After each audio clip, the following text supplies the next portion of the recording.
Chapter 3. Life insurance, accident and sickness insurance, and annuity claims payment of proceeds. Competency component. Black small square integrate into practice the legal aspects of insurance and annuity contracts. Competency sub-components. Black small square integrate into practice the rules relating to beneficiary designation and exemption from seizure of benefits. Black small square contextualize the rules relating to claims and the payment of benefits. 3. Life insurance, accident and sickness insurance, and annuity claims payment of proceeds. 3.1 Rules pertaining to claims and payment of benefits. When a life insurance policy matures, or when the life insured dies, a claimant must satisfy certain requirements for the insurer to pay the benefit. The claimant must black small square provide satisfactory evidence that the life insured has died. Black small square prove their entitlement to claim the benefit. The role of the agent in the claims process will depend on the insurance company or companies involved. No claims process is identical and the agent must therefore be familiar with the claims process for the different insurers. The purpose of this chapter is to summarize the claims process and make agents aware of the pitfalls of the claims process. If the agent has not asked all the correct questions and gathered all the correct information in the application process, then the claim could be contestable. An agent will want to avoid this taking place. 3.1.1 Claimant. The claimant may be the insured, the insured's estate, or one or more designated beneficiaries. Either a primary or contingent beneficiary, an assignee of the insurance policy or the death benefit may also make a claim to the insurer. It is possible for a creditor to make a claim under specific situations. A court order may allow an individual to claim the insurance benefit, for example where money is owed for spousal or child support. The insurer must take care that any benefits payable are made to the estate or to the beneficiary or beneficiaries. In the event of a dispute, the insurer may pay the benefit into court. 172. More detail on payment into court can be found later in this chapter. 3.1.2 Insurers' records. Policyholders are encouraged to consider making a beneficiary designation and to file it with their insurer. Where a designation is not filed with the insurer, it can still be valid against a person other than the insurer, with the exception of making an irrevocable designation. Insurers will pay benefits based on the most recent beneficiary designation they have on file, or to the estate if there is no beneficiary designation. The insurers are protected when they do so. 173. As discussed in the previous chapter, designations may also be found in a policyholder's will. Where this has occurred, the most recent beneficiary or beneficiaries filed with the insurer may not be the claimant's. 174. 3.1.3 Notice of claim. When the insured person dies, the insurer usually receives notice of death from the agent, the estate executor or trustee, a beneficiary or the employer. The insurer often relies on the agent to locate the named beneficiary and help them complete the claim form. Many agents know who the named beneficiary is because the beneficiary is often one of the policyholder's family member, or a known friend, business partner, or charity. But sometimes it is a challenge to locate beneficiaries if there is little or no information about them. Sometimes the insurer and the agent have had little contact with the policyholder and do not know about a death. Or, if made aware of the insured person's death, do not know how to contact the beneficiary. The beneficiary may not be aware he is the beneficiary. If the insured person is also the policyholder, on his death, his executors and family members may only learn about the existence of a life insurance policy when sorting through the deceased's papers. It is rare but possible that the insurer that issued the policy is no longer carrying on business, and a search must be made to determine which insurer took over that insurer's business. Policies. CLHIA is a useful resource in these circumstances. Upon receiving a reliable notice of death, the insurer will record it, so no more premiums are charged, and will wait to receive a claim. The insurer is not required to notify the beneficiaries upon death, but the insurer will contact the agent if the deceased used one. A life insurance policy may set out a time limit in which a claim must be made. But provincial and territorial insurance and limitation period legislation govern when a person makes a claim after the deadline indicated in the insurance policy. This legislation varies depending on the province or territory. Some insurance policies indicate the applicable statutory time limits for making a claim, and the proof of loss that must be submitted. 175. However, courts may be inclined to grant the beneficiary or the estate executor some relief from the limits under an insurance policy where it appears fair to do so. 176. This is a different matter from the general running of limitation periods to commence litigation, including litigation to claim a benefit denied by an insurer. 177. In some jurisdictions, some type of benefits may become unclaimed property, and the insurer may be required to remit those benefits to the government. 178. 3.1.4 Proof of claim. The agent's role in the proof of a claim is an important one. Much of the information needed to prove the claim must concur with the information gathered by the agent during the application process. 3.1.4.1 Documents required. A beneficiary must complete a claim form. Agents can obtain the claim forms from the insurer. A beneficiary, the estate executor or the estate trustee may also obtain the form directly from the insurer. Once the insurer receives the completed form with the information it requires, it will assess whether a claim is payable and, if payable, pay the person making the claim if that person is entitled to it. To satisfy the terms of a life policy, a claimant will need to establish that the identity of the person who died is the same as the life insured under the policy. They will need to provide proof. Black small square that the insured person has died. Black small square of the insured person's age. Black small square that claimant has a right to receive the benefit. Black small square of the claimant's name, age and identity. Death is usually confirmed with a funeral director's declaration of death, or a provincial death certificate. If the insured person died in suspicious circumstances, the insurer may require more evidence. For example, if an insured person died overseas in a country where proof of death is questionable, there may be more evidence needed. 3.1.4.2 Probate. While insurers do not require probate in all cases 179, they must receive sufficient evidence of the party's right to receive payment. 3.1.4.3 Proof of age.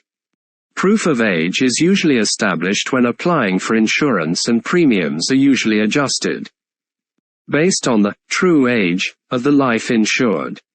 If the age was satisfactorily established by the agent when the policy was issued or while the life insured was still alive, the insurer will use age indicated in the file when a claim is made, without requiring proof.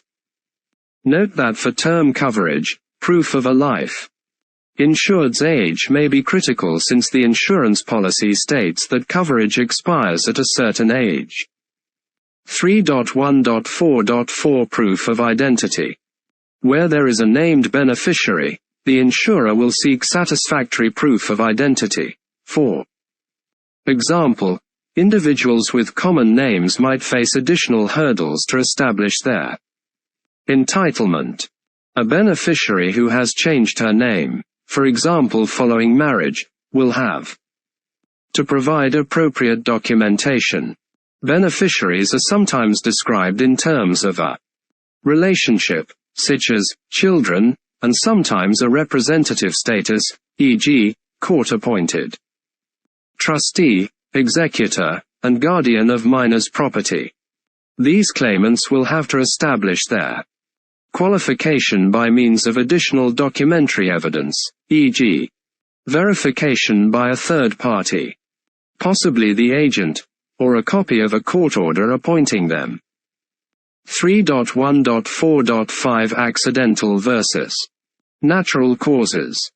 Most life insurance policies have very few restrictions or limitations about the cause of death. However, if they do have limitations and restrictions, then the insurer or the agent may investigate to determine if they apply or not. One typical limitation is suicide.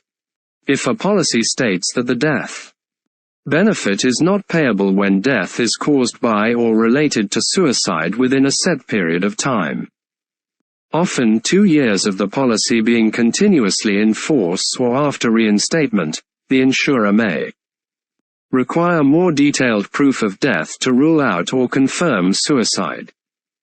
The insurer may also require additional proof of death if the policy has specific exclusions for certain events.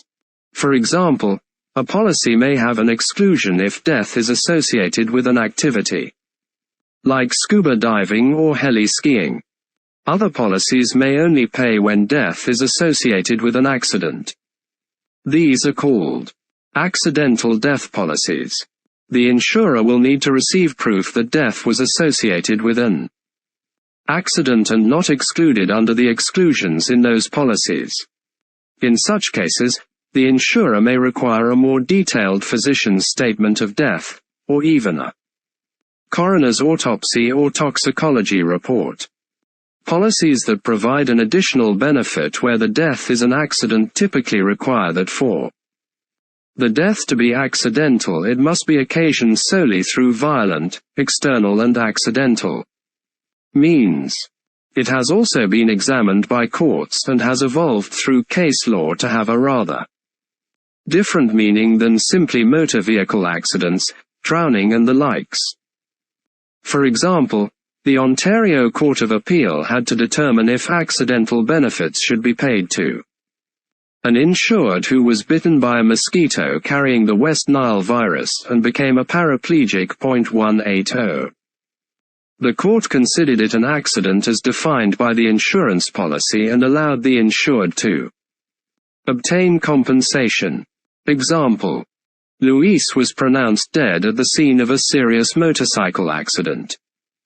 Forensic and witness evidence gathered at the scene established that his vehicle had very gradually veered to the right, but traveled at the same speed until collision, with no evidence of braking or turning.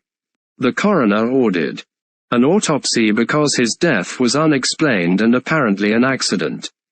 Suicide was ruled out and it was determined that Luis died of natural causes because he suffered a sudden, massive heart attack while driving. He, therefore, died before the motorcycle accident. His life insurance paid a benefit, but his beneficiary was not entitled to the additional accidental death benefit. 3.2 Disappearance and presumption of death. Although it does not happen often, insured persons sometimes go missing. If they have disappeared and remain missing for 7 years or more, 181 interested parties, most often the family, can ask a court to declare them dead, and upon an application filed by an interested person, i.e., a beneficiary, a court may make an order declaring that such person has died. They usually do this to obtain life insurance proceeds. The timing of the death is important to establish. If a policy has lapsed due to non-payment of premiums since the insured person disappeared, the insurer will require proof that the insured person's death occurred while the policy was in force. Example: Namita was flying to Europe on holiday. Her plane was destroyed by an explosion 35,000 feet in the air over the Atlantic, and very little was recoverable by search teams. Unfortunately, there was no trace of Namita. However, the airline's records confirmed that she had cleared the gate and boarded the plane. A judge had no difficulty concluding that Namita died the day the plane crash occurred. Since she was declared dead by a court, her life insurance policy benefit became payable as of the date of the plane crash. 3.2.1 Death of two or more people. Where two or more people pass away, the time and sequence of deaths may also be important in order to establish who may be entitled to the insurance proceeds. Joint life insurance policies insure more than one person and pay upon the death of either the first or the second insured person. 182 If the joint insured persons die in an accident where it is not possible to prove who died first or last, the policy may state who is presumed to have died first. This may also arise when it is necessary to determine whether a beneficiary outlived or predeceased the life insured.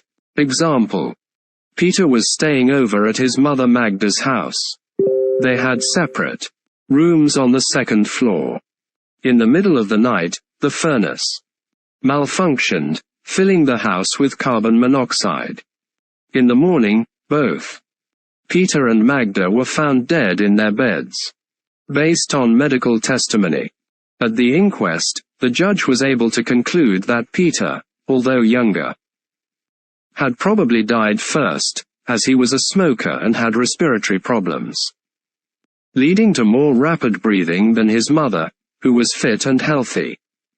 Despite her age, Peter and his sister were joint beneficiaries of Magda's life insurance. Since he predeceased Magda, his sister inherited the entire death benefit. If Peter had been found to have outlived his mother, he would have been entitled to his half share of her insurance, which would have been dealt with through his estate. 3.3 Payment into court. In cases like the example above, the insurer may have no need to dispute that the insurance benefit is payable, since there is conclusive evidence that the life insured has died. However, the insurer may have trouble determining who the beneficiaries are. In such cases, a provision in provincial and territorial insurance legislation allows the insurer to pay the benefit into court. 184. This releases the insurer from liability, and allows for the resolution of the conflicting claims to be dealt with by a system designed to deal with reviewing evidence and claims adjudication. Where money is payable to a minor, as discussed in Chapter 2, some provincial statutes may require payment into court to protect the minor's funds. 3.4 Proceeds on deposit and payout options. Life insurance policies may provide several options for the payment of a death benefit. These are usually referred to as policy settlement options, and the same form that the beneficiary claimant is asked to complete in order to establish their right to the death benefit may also ask them which payment option they prefer to receive.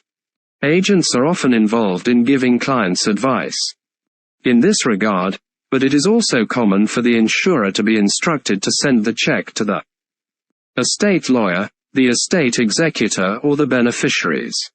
One of these individuals or their legal representative will have complete control over the disposition of the benefit. 186. The discussion on such payout options does not apply to retirement products, which may be subject to specific transfer or payout rules which require that amounts be transferred to specific retirement Products. Insurers who transfer any amounts which are locked in for retirement purposes must limit transfer options to those entitled under applicable legislation. Agents should be aware of such payout option limitations to be able to guide clients effectively. The most common settlement option is for the insurer to issue a lump sum check to the named beneficiary or to the estate executor, who may deposit the funds with whichever financial institution the beneficiary or the estate executor prefers. 3.5 Time to pay claim. The insurer is obligated by provincial and territorial insurance law to pay a claim within 30 days of receiving evidence that satisfies that the claim is payable. 187. While under the terms of the policy, there is no entitlement to interest on an unpaid claim, in practice, many insurers pay interest for at least some of the time after death and before the benefit is paid. The death benefit under a segregated fund, individual variable insurance contract, IVIC, must be calculated after death. The death benefits under these contracts can go up or down in value, depending on market performance and other variable factors. 3.6 Denial of claim.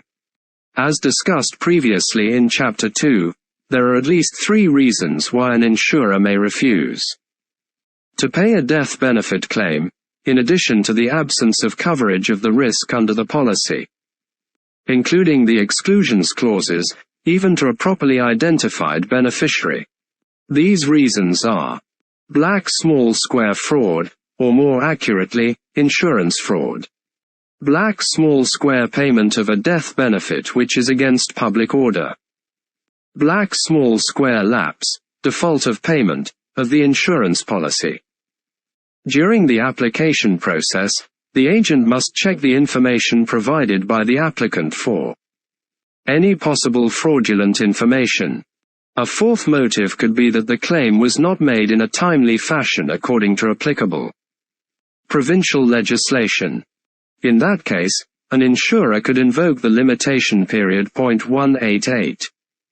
3.6.1 Payment contrary to public order. When a beneficiary causes the death of the life insured, it is considered a violation of community standards or public order, enabling the insurer to refuse payment. Note that it does not matter if the beneficiary intended to enrich themselves through the death of the life insured. Such beneficiary might not even know they were a beneficiary. However, since it would be unfair to allow him to benefit from their wrongdoing, the insurer is entitled by law not to perform its obligations under the insurance contract. Example: Amit and Mary have been dating for 2 years when Amit decides to purchase life insurance on Mary's life. After a bitter argument, Amit pushes Mary off a cliff, and Mary does not survive the fall. Amit is found guilty of first-degree murder, and the insurer is entitled not to pay any benefits to Amit, as such payments would be contrary to public order. 3.7 Accident and sickness claims.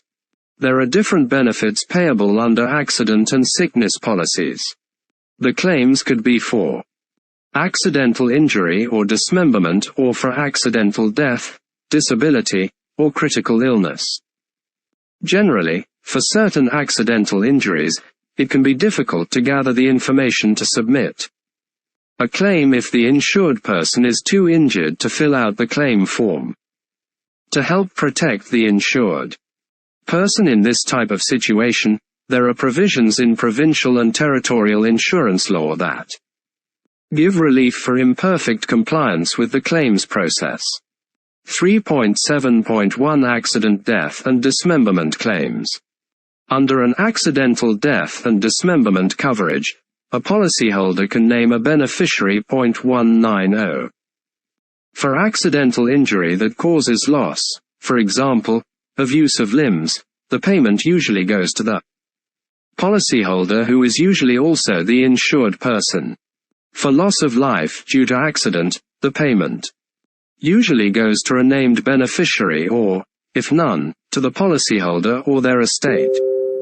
3.7.1.1 Documents required. Similar to life insurance, the insurer will provide the insured with the necessary forms required. To support a claim, detailed medical evidence from a physician may be necessary to substantiate a claim. 3.7.2 Disability claims. The inability to work full-time or to continue in the same job may be caused by an accident or illness. It is also commonly caused by mental or psychological conditions, such as depression or anxiety. Short or long-term individual or group disability insurance can help protect against the risk of being unable to work. The claimant must satisfy the insurer that they meet the definition of disability set out in the policy. The disability may be caused by accident or illness. Disability insurance is not unemployment insurance. Being unable to find a job is not a relevant factor under a disability insurance policy. 191.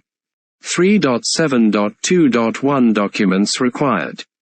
From a legal standpoint, a claimant must provide evidence to the insurer that a claim is valid. The production of such evidence obligates the insurer to pay the claim. The definitions of disabled vary considerably among different policies. Therefore, the documentation required to support a claim will need to match the benefit requirements stated in the insurance policy. The insurer will tell the claimant what it needs to assess a claim. Usually, the claimant must complete a statement and have their doctor provide an attending physician's statement, APS. The doctor will be asked to state when the person's condition started. This is important because this insurance has a waiting or elimination period. The insurer may use the date given by the doctor to determine when the waiting period began. The person who may receive the disability payments can vary depending on who owns the policy and who has been named as beneficiary. Payments are made to the insured, which may be the life insured or another party, such as their employer. As noted, payment of a benefit will require proving the existence of a disability, as defined in the insurance policy. The sequence is as follows. Black small square. A period of total disability may be required before partial disability benefits are available. Black small square. In this situation, the waiting period must elapse before benefits are payable. Black small square. Proof the insured person is no longer able to perform the duties or activities of their occupation is required. Black small square. Periodic assessment of whether the claimant is still disabled, and black small square. Assessment that a claimant has recovered or not, and whether they remain permanently, totally or partially disabled, if that situation is covered. Financial evidence may be required to support a claim for lost income and lost income potential due to a disability. 3.7.2.2 Medical and other examinations. Claims are based on medical evidence from a family doctor or a specialist if required. There may also be additional medical evidence requested by the insurer, as they seek to better understand and verify the nature and extent of an individual's disability. Since claimants are expected to reasonably assist in their rehabilitation, the insurer may give them the opportunity to consult other specialists, which it will pay for. Critical illness insurance provides a lump sum payment should the insured become seriously ill. A claim is made if a licensed physician specializing in the determined illness diagnoses the insured with that illness or disease and it is covered by the insurance policy. Generally, a lump sum benefit payment will be made to the insured 30 days after the claim has been approved. Once the claim is paid, the critical illness insurance policy ceases. If the insured dies for a reason not covered by the critical illness policy, the premiums paid may be refunded to the named beneficiary. 3.8 Segregated funds and annuities. When the life insured under an annuity contract dies, the beneficiary or the estate is usually entitled to a death benefit. However, it is not the case when the annuity contract was an immediate life annuity contract that has begun to pay benefits to the annuity grantee that had no guarantee period, or with a guarantee period that has passed, where a death benefit is owed by the insurer to the beneficiary or to the estate. Our comments regarding the proof of claim under Section 3.1.4 apply. As discussed in Chapter 2, immediate or payout annuities may be purchased with a guarantee period. This means that if the person whose life is insured dies before the insurer has made a stipulated number of payments, the insurer remains obligated to continue payments. This is the guarantee. The annuity grantee, if not the same person as the annuitant, may receive the remaining payments, or in some cases, they may agree with the insurer to terminate the contract early and accept a commuted amount in the settlement of the policy. Now, amounts accrued in an annuity contract, segregated funds or GIAs, for pension purposes, are generally referred to as locked in, as applicable legislation imposes important restrictions on the transfer of such amounts. Amounts accumulated in a pension plan may only be transferred in accordance with applicable legislation to the following: Black small square a lira, Black small square another pension plan, Black small square for the purchase of an immediate life annuity or a deferred life annuity, Black small square a LIF. 3.8.1 Death before retirement. When a person receives a pension under a pension plan and his or her spouse is also eligible under the same plan, if the person dies, the benefits will become payable to the spouse, even if the spouse was not the designated beneficiary. 192. The spouse may be able to roll it into his own locked-in plan. If there were no eligible spouse, the pension benefit will become payable to the named beneficiary. If there is no named beneficiary, the pension amount will be payable to the estate of the pensioner. 193. 3.8.2 Death after retirement. If the pensioner had an eligible spouse, the spouse may be entitled to a survivor's death benefit, usually a reduced amount of the pension that was paid to the pensioner. 194. If there is no eligible spouse, a commuted lump sum representing the remaining payments in any applicable guarantee, if any, period, will be payable to the named beneficiary. If there is no named beneficiary, it would be paid to the estate of the pensioner.